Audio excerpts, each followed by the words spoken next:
15-ാം വയസ്സിൽ നാസയുടെ സിസ്റ്റം മൊത്തം ഹാക്ക് ചെയ്തൊരു ഹാക്കറുടെ സ്റ്റോറി. വേൾഡ്സ് മോസ്റ്റ് ഫേമസ് ഹാക്കറായിട്ടുള്ള ജോണത്തൻ ജെയിംസ്.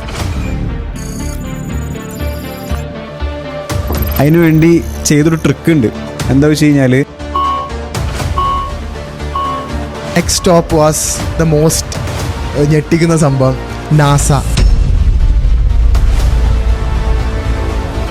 പെട്ടെന്ന് പോലീസുകാർ എല്ലാവരും കൂടി ഇറങ്ങി കുത്തിപ്പൊളിച്ചു. FBI open up. അങ്ങനെ ഇവർ ഈ കാലെടുത്ത് വെച്ചപ്പോൾ കണ്ട ഒരു ഞെട്ടിക്കുന്ന സീനായിരുന്നു.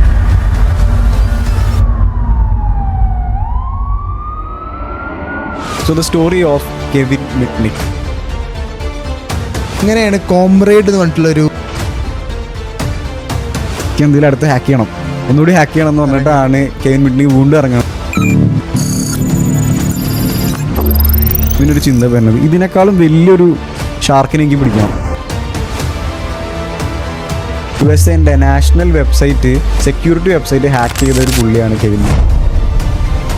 ക്രിമിനൽ നമ്പർ 1 എന്നൊരു ഹാക്കറിനെ അനൗൺസ് ചെയ്ത് കഴിഞ്ഞാൽ വിചാരിച്ചു പിടിച്ചിട്ട ഗവൺമെന്റ് വരെ ഒരു ഹാക്കറിന് ഗസ്റ്റ് ആയിട്ട് വിളിച്ചു ക്ലാസ് എടുത്ത് കൊടുക്കാനായിട്ട്.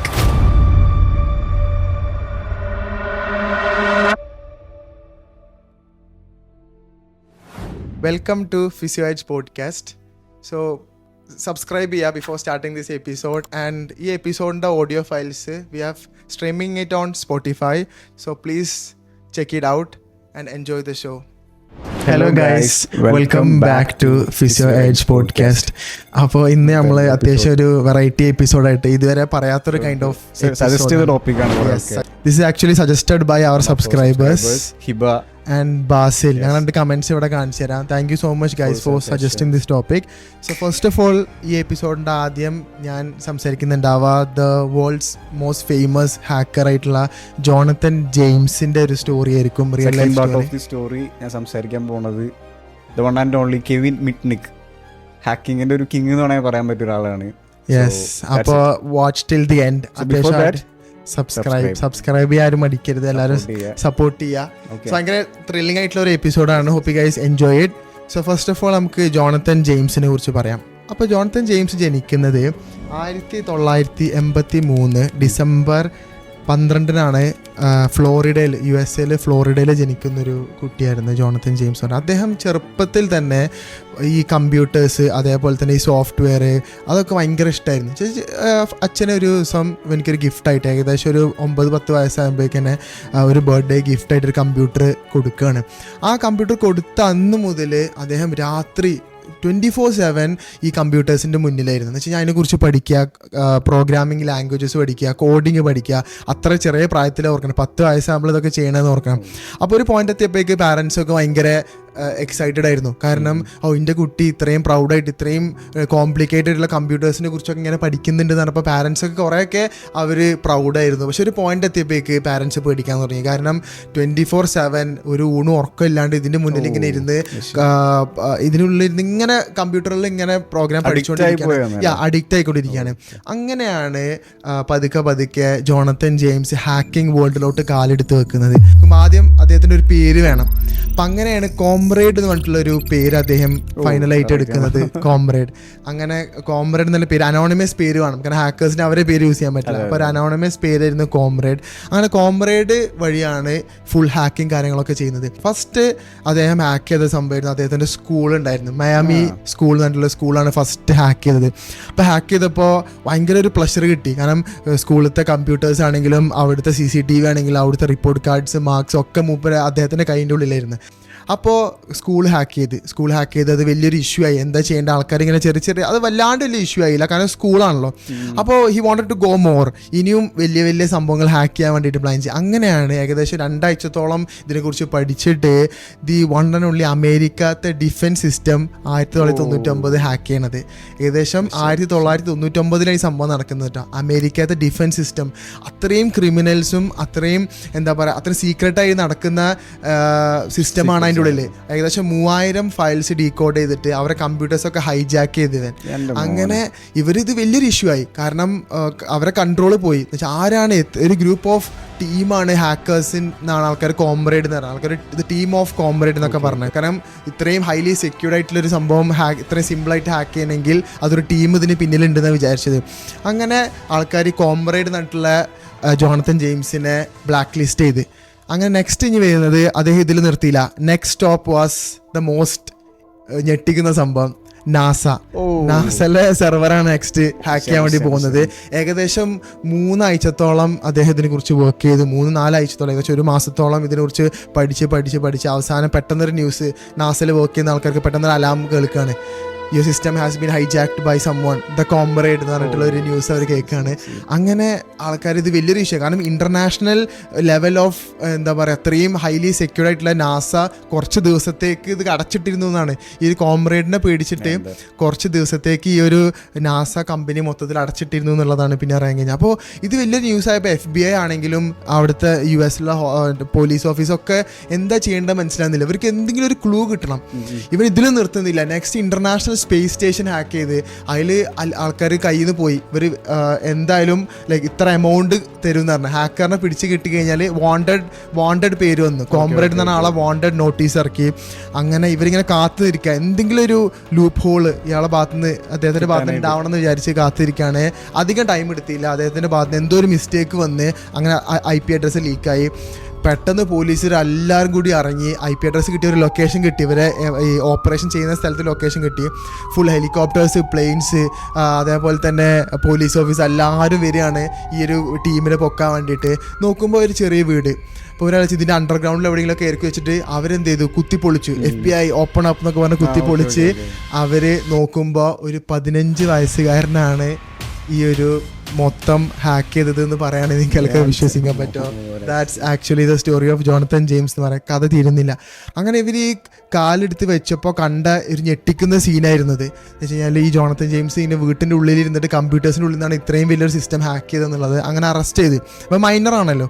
അങ്ങനെ അവർ ഫ്ലോറിഡയിൽ ഒരു ജയിലിലിട്ടു. ഏകദേശം 7 മാസത്തോളം അദ്ദേഹം ജയിലിലായിരുന്നു. പക്ഷെ വേറെ വലിയ പ്രശ്നം എന്താ വെച്ചിട്ടുണ്ടെങ്കിൽ ഇവന് അഡിക്റ്റഡ് ആയിരുന്നു കമ്പ്യൂട്ടേഴ്സിനായിട്ട്. അങ്ങനെ ഈ ഒരു 7 മന്ത്സ് കമ്പ്യൂട്ടേഴ്സ് ഇല്ലാണ്ട് ജീവിക്കാൻ പറ്റുന്നില്ല. ഭയങ്കര എന്താ പറയുക ഒരു ട്രോമറ്റൈസ്ഡ് ആയിരുന്നു അദ്ദേഹം. അങ്ങനെ ഏകദേശം 8 മന്ത്സ് കഴിഞ്ഞ് പുറത്തോട്ട് ഇറങ്ങിയപ്പോൾ സൊസൈറ്റീൻ്റെ ഭാഗത്തു നിന്ന് ഒരു ക്രിമിനൽ പോലെയായിരുന്നു അദ്ദേഹത്തിനെ കണ്ടിട്ടുണ്ടായിരുന്നത്. ഒന്നും സഹിക്കാൻ പറ്റുന്നില്ല അദ്ദേഹത്തിന്. ഭയങ്കര ട്രോമറ്റൈസ്ഡ് ആയി. അങ്ങനെ ഏകദേശം മെയ് 2000 ആണ് അദ്ദേഹം ഒരു 5 പേജ് ആയിട്ടുള്ളൊരു നോട്ട് ചെയ്തിട്ട് ജീവൻ കൊടുക്കുന്നത്. അത്രയും ഏകദേശം 24 വയസ്സായപ്പോഴാണ് അദ്ദേഹം ജീവൻ കൊടുക്കുന്നത്. ആൻഡ് ഇതൊരു എന്താ പറയുക ഒരു ബിഗ്ഗസ്റ്റ് ഹാക്കിംഗ് ഹിസ്റ്ററിയാണ്. കാരണം 15-ാം വയസ്സിൽ ഇത്രയും നാസയെ പോലെ ഇത്രയും കമ്പനിയൊക്കെ ഹാക്ക് ചെയ്യാൻ പറ്റുമെന്ന് പറഞ്ഞാൽ ആക്ച്വലി ഭയങ്കര ഒരു ത്രില്ലിംഗ് ആയിട്ടുള്ള സ്റ്റോറിയാണ്. Hope you guys liked it. So the story of Kevin Mitnick. ആരാണ് കെവിൻ മിറ്റ്നിക്? USA തന്നെ കാലിഫോർണിയയിൽ ജനിച്ച ഒരു പയ്യൻ. ചെറുപ്പം തൊട്ടേ നേരത്തെ പറഞ്ഞ പോലെ തന്നെ ഭയങ്കരമായിട്ട് ടെക്നോളജിനോട് ഇഷ്ടം, സയൻസിനോട് ഇഷ്ടം, അങ്ങനെ ഒരേ ക്രൈസ് വന്നു തുടങ്ങി. ഏകദേശം 12-ാം വയസ്സിൽ ഹാക്കിംഗ് സ്റ്റാർട്ട് ചെയ്തിട്ട് USA national security website hack ചെയ്ത പുള്ളിയാണ് ഇയാൾ. കാരണം അത്രയധികം ഭയങ്കര ഡിഫറെൻറ്റ് കൈൻഡ് ഓഫ് മൈൻഡ് സെറ്റാണ് ആളുടെ. കാരണം ആൾ ഒറ്റയടിക്ക് ഒരു ഹാക്കർ ആവല് ചെയ്തത് ബിൽഡ് ചെയ്ത് ഒരു ഹാക്കിംഗ് സിസ്റ്റം ഉണ്ടാക്കിയ ആൾ. ആ ഒരു സ്റ്റോറിയാണ് ഞാൻ പറയാൻ പോണത്. അപ്പോൾ കെവിൻ മിറ്റ്നിക്കിന് ചെറുപ്പം കാലം തൊട്ട് തന്നെ ഇങ്ങനെ ടെക്നോളജീസ് എല്ലാം ഇഷ്ടമായതുകൊണ്ട് തന്നെ ആൾക്ക് ഇതിനെപ്പറ്റി പഠിക്കാനും കൂടുതൽ കാര്യങ്ങൾ അറിയാനും ഭയങ്കര ഇഷ്ടമാണ്. കൂടുതലായിട്ട് ആൾ റിസർച്ച് ചെയ്യും. അപ്പോൾ അങ്ങനെ ഓക്കെ വന്നാണ്. അപ്പോഴാണ് കെവിൻ മിറ്റ്നിക്കിൻ്റെ വീടിൻ്റെ അടുത്തായിട്ട് ഒരു റേഡിയോ സ്റ്റേഷനിൽ ആൾക്ക് ജോലി കിട്ടുന്നത്. അപ്പോൾ റേഡിയോ ബോയ് ആയിട്ട് നിന്നാൽ മതി, വർക്ക് ചെയ്താൽ മതി. അങ്ങനെ ആ ഒരു റേഡിയോ സ്റ്റേഷനെ പറ്റിയിട്ടും ഫ്രീക്വൻസീസിനെ പറ്റിയിട്ടും നല്ലൊരു ഐഡിയ ഇന്ന് ഉണ്ടാക്കിയെടുത്തു. കാരണം കുറേ നോളജ് ഇന്ന് കിട്ടി. പുള്ളി പോലും മനസ്സിലാക്കിയിരുന്നില്ല അത് ആളുടെ ഒരു സ്റ്റാർട്ടിങ് മാത്രമാണെന്ന്. അങ്ങനെയാണ് ഒരു ബസ് ഹാക്ക് ചെയ്ത സ്റ്റോറി തുടങ്ങുന്നത്. കെവിൻ മിറ്റ്നിക് ഒരു ദിവസം ഏകദേശം ഒരു 12 വയസ്സായപ്പോൾ കെവിൻ മിറ്റ്നിക് ഒരു ബസ്സിൽ ട്രാവൽ ചെയ്യാണ് USA. അപ്പോൾ ട്രാവൽ ചെയ്യുന്നുണ്ട്. അപ്പോൾ ആൾ ആ ഒരു ബസ്സിലെ ടിക്കറ്റ് സിസ്റ്റം നോക്കുകയാണ്. എങ്ങനെയാണ് ടിക്കറ്റ് സിസ്റ്റം വർക്ക് ചെയ്യണത്? നമ്മളിവിടേക്ക് എങ്ങനെയാണ് നോർമലി പഞ്ച് ചെയ്ത് തരാം പരിപാടിയാണ്. അവിടെ പറഞ്ഞു കഴിഞ്ഞാൽ ഒരു പേപ്പറിൽ മറ്റേ സീൽ വെക്കണ പോലെ, അതായത് മെഷീനിലുള്ളിൽ വെക്കുക, സീലടിക്കുക, ട്രാവൽ ചെയ്യുക. അപ്പോൾ 2 സീലുണ്ടെങ്കിൽ 2 ബസ്സിൽ കയറി പോകാൻ പറ്റും. ഒരു സീലുണ്ടെങ്കിൽ ഒരു ബസ്സിൽ കയറാൻ പറ്റും. അങ്ങനെ ഒരു സിസ്റ്റമായിരുന്നു അവരുണ്ടായിരുന്നത്. അപ്പോൾ കെവിൻ നോക്കുകയാണ് എങ്ങനെയെങ്കിലും ഈ ഒരു സിസ്റ്റം എനിക്ക് ബ്രേക്ക് ഡൗൺ ചെയ്യാൻ പറ്റി കഴിഞ്ഞാൽ എനിക്ക് USA മൊത്തം ഫ്രീ ആയിട്ട് ട്രാവൽ ചെയ്യാം. അങ്ങനെയാണ് തീരുമാനിക്കുന്നത് എങ്ങനെയെങ്കിലും ഈ സംഭവം ഹാക്ക് ചെയ്യണം തീരുമാനം വന്നു. അതിനുവേണ്ടി ചെയ്തൊരു ട്രിക്ക് ഉണ്ട്. എന്താ വെച്ച് കഴിഞ്ഞാൽ കെവിനാണെങ്കിൽ ഒരു ചെറിയ പയ്യനല്ലേ. കെവിൻ പോയിട്ട് ആ ബസ് ഡ്രൈവറിൻ്റെ അടുത്ത് ചോദിക്കുകയാണ്, ചേട്ടാ എനിക്കൊരു മിഷൻ കിട്ടുമോ എന്നൊക്കെ ചോദിക്കാമെന്ന് വിചാരിച്ചു. പക്ഷേ ഇത് മുന്നിൽ കണ്ടുകൊണ്ട് തന്നെ കെവിൻ പറഞ്ഞത് കെവിൻ അറിയായിരുന്നു അങ്ങനെ ചോദിച്ചാൽ മിഷൻ കിട്ടൂല. അപ്പോൾ കെവിൻ ചോദിച്ചാൽ എങ്ങനെ അറിയോ, കെവിൻ പോയിട്ട് എനിക്കൊരു സയൻസ് എക്സിബിഷൻ ഉണ്ട്, ഒരു മിഷൻ കിട്ടുമോ എന്നൊക്കെ ചോദിച്ചിട്ട് വളരെ ഇങ്ങനെ ചോദിച്ചു, പൊളൈറ്റായിട്ട് ചോദിച്ചു. അപ്പോൾ ആൾ പറഞ്ഞു ഇങ്ങനെ ഒന്നും കിട്ടുമൊന്നുമില്ല, വെറുതെ കിട്ടുന്ന പരിപാടിയൊന്നുമല്ലല്ലോ. അങ്ങനെ പറഞ്ഞിട്ട് ഇയാൾ വിട്ടു, ഒരു നമ്പർ എഴുതി കൊടുത്തിട്ട് വിട്ടു. എന്നിട്ട് കെവിനാണെങ്കിൽ ആ ഒരു നമ്പർ അനുസരിച്ച് അന്വേഷിച്ച് പോയി. ആ ഒരു ഏരിയ എത്തിയപ്പോൾ ഫസ്റ്റ് തന്നെ അവർ പറഞ്ഞു തരാൻ പറ്റില്ല എന്ന് പറഞ്ഞത്. ഞങ്ങൾ ലാസ്റ്റ് ഈ ഒരു പയ്യൻ്റെ അവസ്ഥ കണ്ടിട്ട് കേടായ ഒരു മിഷൻ കൊടുത്തു. ഇത് മുന്നേ യൂസ് ചെയ്ത ഒരു മിഷൻ കൊടുത്തു. അപ്പോൾ കെവിൻ ഹാപ്പി, കാരണം മിഷൻ കിട്ടി. ഈ രണ്ടാമത്തെ പർപ്പസാണ് ടിക്കറ്റ്സ് വേണം. ടിക്കറ്റ്സ് അന്വേഷിച്ച് ഇതുപോലെ ബസ് സ്റ്റേഷനിലോട്ട് പോവുകയാണ്. ബസ് സ്റ്റേഷൻ എത്തിയപ്പോൾ എന്താ വെച്ച് കഴിഞ്ഞാൽ ഈ പേപ്പറൊക്കെ ശരിക്കും സീൽ ചെയ്താൽ മാത്രമേ അതിനൊരു പർപ്പസ് ഉള്ളൂ, അല്ലെങ്കിൽ അതൊരു പേപ്പർ വേസ്റ്റാണ്. അതുകൊണ്ട് തന്നെ പല ടൈപ്പ് പല ടെക്സ്റ്റേഴ്സ് ഉള്ള ഡിഫറെൻറ്റ് ടിക്കറ്റ്സ് ആൾക്ക് കിട്ടി. അങ്ങനെ ടിക്കറ്റ്സ് കിട്ടി, 2 കാര്യങ്ങൾ കിട്ടി. അങ്ങനെ അത് ബിൽഡ് ചെയ്യാൻ തീരുമാനിക്കുകയാണ്. അത് റിപ്പയർ ചെയ്ത് എന്തൊക്കെയോ ആൾ പഠിച്ച കാര്യങ്ങളൊക്കെ വെച്ച് ബിൽഡ് ചെയ്തപ്പോൾ സംഭവം വർക്കായി. അങ്ങനെ ട്രയൽ അടിച്ചു, അങ്ങനെ ട്രാവൽ ചെയ്യാൻ തുടങ്ങി. അതാണ് ആളുടെ starting of first hacking. USA മൊത്തം ട്രാവൽ ചെയ്യാൻ തുടങ്ങി ഈ ചെറുപ്രായത്തിൽ കേട്ടോ. പാവപ്പെട്ട ആൾക്കാർക്കൊക്കെ ടിക്കറ്റ് കൊടുക്കും ഫ്രീ ആയിട്ട്. അങ്ങനെയൊക്കെ പ്രവൃത്തിയുള്ള ആളാണ്. അപ്പോഴാണ് ഈ ടെലിഫോണിക് കമ്പനീസിൻ്റെ ഗ്രോത്ത് വരുന്നത്. അത് ടെലിഫോൺസില്ലേ, നമ്മളെ പഴയ ഫോൺസിൻ്റെ. അങ്ങനെയാണ് ഈ ആൾക്ക് ഇതാക്കണത് എങ്ങനെയും ടെലിഫോൺസ് ഹാക്ക് ചെയ്യണം. അങ്ങനെയാണ് ടെലിഫോൺസ് ഹാക്ക് ചെയ്താൽ പിന്നെ ഫ്രീ ആയിട്ട് വിളിക്കാമല്ലോ. അങ്ങനെ പല ആൾക്കാരെ IDs മാസ്ക് ചെയ്തിട്ട് ഹാക്ക് ചെയ്തു. എന്നിട്ട് എന്ത് ചെയ്യാണ്, പല ആൾക്കാരെ കഥകളും കാര്യങ്ങളൊക്കെ കേൾക്കുന്നുണ്ട് അതിൻ്റെ ഇടയിൽ കൂടെ. പക്ഷേ ബാക്കി ഹാക്കേഴ്സ് ചെയ്ത പോലെ ആയിരുന്നില്ല കെവിൻ മിറ്റ്നിക്ക് ചെയ്തത്. എന്താ വെച്ച് കഴിഞ്ഞാൽ ബാക്കിയുള്ള ആൾക്കാർ ഈ വോയിസ് കേട്ടിട്ട് അവരെന്ത് ചെയ്യും, ബ്ലാക്ക് മെയിൽ ചെയ്യും ബാക്കി ഹാക്കേഴ്സ്. പക്ഷെ കെവിൻ മിറ്റ്നിക്ക് ആണെങ്കിൽ ആ ടൈമിൽ കൂടുതൽ ഇതിനെപ്പറ്റി പഠിക്കാനും കൂടുതൽ റിസർച്ച് ചെയ്യുക ചെയ്തത്. അങ്ങനെയാണ് കെവിൻ മിറ്റ്നിക്ക് ആ ടൈമിൽ one of the best telephonic companies ആയിട്ടുള്ള പെസഫിക് ബെൽ എന്ന് പറഞ്ഞ കമ്പനി ഹാക്ക് ചെയ്യണത്. ആ കമ്പനി ഹാക്ക് ചെയ്യുകയുണ്ടായി. അപ്പോഴാണ് പയ്യൻ്റെ കുസൃതികൾ തുടങ്ങിയെന്ന് വേണമെങ്കിൽ പറയാം. ഇതേപോലെ ഹാക്ക് ചെയ്തിട്ട് എന്ത് ചെയ്യാണ്, ഓരോരുത്തർ വിളിക്കുമ്പോൾ ഇടയിൽ കൂടെ പോയി ഒച്ച ഉണ്ടാക്കുക, സംസാരിക്കുക. അപ്പോൾ അതെന്നെ ഒരു പ്രൈവസി ബാധിച്ചു തുടങ്ങി യൂസേഴ്സിൻ്റെ. ഈ പെസഫിക് എന്ന് പറഞ്ഞ കമ്പനിയുടെ തലവേദനയായി മാറി കെവിൻ മിറ്റ്നിക്ക്. കാരണം അത്രയധികം ഡാറ്റാസും പോകുന്നുണ്ട്, പ്രൈവസിയും പോകുന്നുണ്ട്. അപ്പോൾ തന്നെ ഇവർക്ക് കംപ്ലയിൻസ് കൊടുക്കാൻ തുടങ്ങി, കെവിനെ അന്വേഷിക്കാൻ തുടങ്ങി. പക്ഷെ കെവിൻ നിർത്തിയില്ല. കെവിന് മറ്റേ ത്വര വന്നിട്ട് ഭയങ്കര അഡിക്ഷനാണ്. രക്ഷയില്ല. അങ്ങനെ എന്ത് ചെയ്യാണ്, കൂടുതൽ ഡാറ്റാസ് കിട്ടാനായിട്ട് അതിന്റെ കമ്പനിയുടെ ഉള്ളിലേക്ക് പോകാൻ തീരുമാനിച്ചു. കാരണം ഒരു ലിമിറ്റ് എത്തിക്കഴിഞ്ഞാൽ സിസ്റ്റത്തിന് എത്താൻ പറ്റില്ല, ബാക്കി സോഫ്റ്റ് കോപ്പീസാണ്. അങ്ങനെ ഫ്രണ്ടിനെ കൂട്ടിയിട്ട് അടിച്ചു മാറ്റാൻ പോവാണ്. അടിച്ചു മാറ്റി തിരിച്ചു വന്നു. പക്ഷെ നെക്സ്റ്റ് ഡേ ഫ്രണ്ട് എന്ത് ചെയ്തു, ചീറ്റ് ചെയ്തു. അങ്ങനെ പോലീസുകാർ അറസ്റ്റ് ചെയ്യുകയുണ്ടായി, കെവിനെ പിടിച്ചു. പക്ഷെ കുറച്ച് കഴിഞ്ഞിട്ട് ഇതേപോലെ ഡി അഡിക്ഷൻ സെന്ററിലൊക്കെ വിട്ടു ഈ കമ്പ്യൂട്ടറിന്റെ ഓവർ യൂസ് കാരണേ. എന്നിട്ട് തിരിച്ചിറങ്ങിയപ്പോൾ വീണ്ടും അഡിക്ഷൻ, എനിക്ക് എന്തെങ്കിലും അടുത്ത് ഹാക്ക് ചെയ്യണം, ഒന്നുകൂടി ഹാക്ക് ചെയ്യണം എന്ന് പറഞ്ഞിട്ടാണ് കെവിൻ മിറ്റ്നിക്ക് വീണ്ടും ഇറങ്ങുന്നത്. അപ്പോൾ കെവിൻ പഠിക്കുകയായിരുന്നു ആ ടൈമിൽ, യൂണിവേഴ്സിറ്റി ഓഫ് കാലിഫോർണിയയിൽ പഠിക്കുന്ന ടൈമാണ്. അപ്പോഴാണ് കെവിൻ ഒരു ചിന്ത വരുന്നത്, ഇതിനേക്കാളും വലിയൊരു ഷാർക്കിനെ എനിക്ക് പിടിക്കണം. അതാണ് ആളുടെ ഒരു നോട്ട് ഉണ്ടായിരുന്നത്. എന്നിട്ട് ആള് വർക്ക് ചെയ്യാൻ തീരുമാനിക്കുകയാണ്. അങ്ങനെയാണ് the greatest thing USA national website, security website hack ചെയ്ത ഒരു പുള്ളിയാണ് കെവിൻ മിറ്റ്നിക്ക്. ആ ഒരു സ്ഥലത്ത് നിന്ന് എങ്ങനെയാ വെച്ച് കഴിഞ്ഞാൽ കമ്പ്യൂട്ടർ വഴി ആ ടൈമിൽ ഇന്റർനെറ്റ് ഇല്ല, ഇന്റർനെറ്റിന് പകരം ARPANET എന്ന് പറഞ്ഞ സംഭവം, അത് ഈ ഒരു മിനി ഇന്റർനെറ്റ്, അതുവഴിയാണ് ആക്സസ് ഉള്ളൂ സെർവറിലേക്ക്. പക്ഷേ ഈ ARPANET എല്ലാവർക്കും ഉപയോഗിക്കാൻ പറ്റില്ല, ലിമിറ്റഡ് ആൾക്കാർക്ക് മാത്രമാണ്. പക്ഷേ കെവിൻ ചെയ്ത ട്രിക്ക് എന്താ വെച്ച് കഴിഞ്ഞാൽ ആ ഒരു യൂണിവേഴ്സിറ്റി ഓഫ് കാലിഫോർണിയൻ്റെ പേജ് വഴി കയറിയ, എന്നിട്ട് ആ സെർവർ വഴി കയറിയിട്ട് ഹാക്ക് ചെയ്തു. National secrets, top secret chambers എല്ലാം അതും ഹാക്ക് ചെയ്തു, ഫുൾ ഡാറ്റാസ് അടക്കട്ടോ. ഇവരാണെങ്കിൽ ആകെ കിളി വ്യവസ്ഥ, കാരണം ഫുൾ സിസ്റ്റം ഹാക്ക്ഡായി. എന്താ ചെയ്യുക, നാഷണൽ സീക്രട്സ് തന്നെ, പുറത്തു പോകാൻ പോലും പാടില്ലാത്ത കാര്യങ്ങളാണ്. അങ്ങനെ കെവിന് വേണ്ടി സെർച്ചിങ് സ്റ്റാർട്ട് ചെയ്യാണ്. ക്രിമിനൽ നമ്പർ 1 എന്നൊരു ഹാക്കറിന് അനൗൺസ് ചെയ്ത് കഴിഞ്ഞാൽ വിചാരിച്ചു നോക്ക് അത്രയധികം അടിപൊളിയായിട്ടുണ്ടാവും ആള്.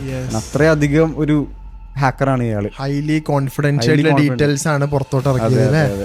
അങ്ങനെ ഇയാള് ഹാക്ക് ചെയ്തു. പോലീസുകാർ ഇയാൾക്ക് വേണ്ടി നോക്കുന്നുണ്ട്. ഓരോ സ്ഥലത്ത് എത്തുമ്പോഴും ആളെന്ത് എസ്കേപ്പ് ആവും.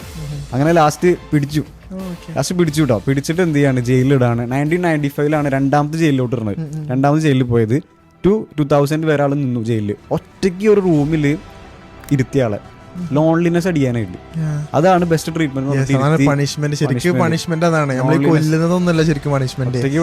ഒറ്റയ്ക്ക് നമ്മളൊന്നും ഇല്ലാണ്ട് ഒരു ഇത് വിചാരിച്ചില്ലേ, ഒരു സെല്ലിന്റെ ഉള്ളിൽ 5 വർഷം. ദാറ്റ്സ് ദ ഞാൻ പറയാം more torture than shooting and killing. അങ്ങനെയാണ് കെവിൻ എന്ത് ചെയ്യണത്. കെവിന് ലാസ്റ്റ് ടൈപ്പ് ഒരു ഐഡിയ പറഞ്ഞു, എന്തുകൊണ്ട് ഞാൻ ഈ ഹാക്കിങ് ലീഗലി ചെയ്തുകൂടാ, ഞാൻ ഇല്ലീഗലായിട്ടാണ് ചെയ്തിരുന്നത്, എനിക്ക് ലീഗലി ചെയ്തുകൂടാ വിചാരിച്ചിട്ടാണ് അതിന് ശേഷം ജയിലിൽ നിന്ന് ഇറങ്ങാണ്. പക്ഷേ കെവിൻ മിഡ്നിക്ക് ചെയ്ത കാര്യം എന്താ വെച്ച് കഴിഞ്ഞാൽ ഹാക്കല്ല ചെയ്തത്. ആൾ എന്ത് ചെയ്തു, പല പല കമ്പനീസിൻ്റെ ലൂപ്പ് ഹോൾസ് കണ്ടുപിടിച്ചു. എന്തൊക്കെയാണ് അവരുടെ മിസ്റ്റേക്സ് കണ്ടുപിടിച്ചിട്ട് ആ ഒരു സംഭവം അവർക്ക് അഡ്വൈസ് ചെയ്ത് തുടങ്ങി. ഓരോ കമ്പനീസിനെ വിളിച്ച് അഡ്വൈസ് ചെയ്തപ്പോൾ അവർക്കാണെങ്കിൽ ഭയങ്കര ഹാപ്പി, കാരണം വേറെ സെക്യൂരിറ്റി സ്ട്രോങ് ആവുമല്ലോ. അങ്ങനെ കെവിൻ മിഡ്നിക്ക് നല്ല റിവാർഡ്സ് കൊടുക്കാൻ തുടങ്ങി. കുറച്ച് കഴിഞ്ഞപ്പോൾ ഹി ഏൺ റെസ്പെക്ട്. അതിനുശേഷം ഈ പിടിച്ചിട്ട ഗവൺമെന്റ് വേറെ ഒരു ഹാക്കറിന് ഗസ്റ്റ് ആയിട്ട് വിളിച്ചു ക്ലാസ് എടുത്ത് കൊടുക്കാനായിട്ട്. കംബാക്ക് ആണ്. അതായത് ആളാണെങ്കിൽ കറന്റ് ഇപ്പോൾ വർക്ക് ചെയ്യണത് ഒരു വെബ്സൈറ്റ് അനലിസ്റ്റ് ആയിട്ട് വർക്ക് ചെയ്യണത്. ഇപ്പോഴും വർക്ക് ചെയ്യുന്നുണ്ട് നിലവിൽ. ഇപ്പോഴത്തെ മുപ്പര സാലറി നമുക്ക് പറയാൻ പോലും പറ്റാത്ത സാലറി. മൾട്ടിപ്പിൾ കമ്പനീസ് നമുക്ക് ഒരു സാലറി മേടിക്കുന്നത്. അത്രയധികം ഒരു എന്താ പറയാ, പ്യുവർ ഹാർട്ടുള്ള ഒരു മാൻ ആയിരുന്നു അത് ലാസ്റ്റ് ആയപ്പോ. കാരണം hacking he use in a good way. അതാണ് ഇതിന്റെ message. That's a story of Kevin Mitnick. ഭയങ്കര ഇൻട്രസ്റ്റിംഗ് ആയിട്ടുള്ള സ്റ്റോറി ആയിരുന്നു അല്ലേ. Thank you so much guys for watching. നിങ്ങൾക്ക് ഇഷ്ടപ്പെട്ടു എന്ന് വിചാരിക്കുന്നു ഇങ്ങനത്തെ ഹാക്കിംഗ് സ്റ്റോറീസ് ഒക്കെ. Hope guys enjoy this episode. Subscribe ചെയ്യാൻ മറക്കരുത്, സപ്പോർട്ട് ചെയ്യുക. So see guys next Saturday. Thank you. Thank U.